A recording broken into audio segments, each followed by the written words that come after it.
Hello and welcome. Now, before we get started with this course, there's just a few things we need to download so that we're all set up and ready. So the first thing we're going to download is Raylib. Raylib is a code library for creating basic video games. Now, if you don't know what a library is, don't worry, we're going to get to that in the course, but just know that you need this to start the course so you can get it for free by going to raylib.com and you'll see this download now button. Now, if you click on it, you're going to be presented with this window that gives you the option to donate. But if you don't have any cash to shell out, you can just click on no thanks, just take me to the downloads. Go ahead and click on that, and you're going to see two options to download Raylib. Go ahead and click on the second one that says with MinGW compiler. Go ahead and click download and give this some time to download. Now, once the download has finished, go ahead and double click to open the Raylib installer. Now, if you're on a Windows system, it might be trying to protect you from downloading this. So if you see this window, go ahead and click More Info and click Run Anyway. Raylib won't have any viruses that'll hurt your computer. Next, you'll get the Raylib setup wizard and go ahead and follow these instructions to install Raylib. And when you're finished, you should see Raylib on your C drive. Okay, the next thing we need is to download a code editor for C++. These are generally called IDEs or Integrated Development Environments. For this course, we're going to be using Visual Studio Code because it's compatible with Windows, Linux, and Mac systems. So regardless of which of these three that you're using, you can use Visual Studio Code. So depending on the system you're using, download the correct version of Visual Studio Code. Once you've finished downloading Visual Studio Code, we're next going to want to download our VS Code files that will allow our code to work with Raylib in Visual Studio Code. So go to this GitLab repository. The link is in the resources for this video. It's called VS Code Template. Now in this repo, we have several files here, and we need these files to be able to run Raylib in Visual Studio Code. We have a .vscode folder, a makefile, a readme, and a main.code workspace. We can make a copy of these by cloning this repository. You do that by going to the clone dropdown and you can select Visual Studio Code. We'll be asked if we want to open Visual Studio Code, and we do. So go ahead and click Open Visual Studio Code and VS Code will open. You'll be asked if you want to allow an extension to open this URI. Go ahead and click Open and we'll be prompted to select a folder to place this copy on our machine. Now, it doesn't matter where you place it. You can create a new folder if you want to. Now, it's not important what you call the folder. I'm going to call this Game Dev.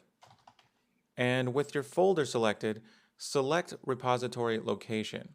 Now, you'll be asked if you want to open the cloned repository. You can click Open, and you'll see this Open Workspace button.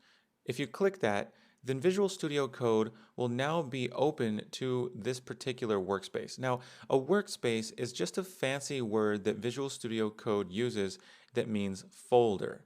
It's just the designated folder that you're working in. And you can see these downloaded items that we got from the repository. They're now in our workspace. So we're now working in a Visual Studio Code project that recognizes the contents of this folder. So you'll see here under Main Workspace, this VS Code template dropdown. Now, if you open that new folder that you created, it now has this folder called VS Code template. And if you go into that, you'll see the downloaded contents from the GitLab repository. This folder is the workspace we're using in Visual Studio Code. Now this .vs code folder contains some files that will configure Visual Studio Code to work properly for us so that we can use Raylib. Now there are a few things we need to set up before we can start coding in C++. For one, we must add the C++ extension. If you hover over this icon, the pop-up says Extensions. Click on that, and here we can search for different extensions for VS Code. You can see that I already have a few installed. We're going to search for C/C++. Now you'll see that I have this first one installed, C/C++, which has this icon, and it's from Microsoft. You should have an install button.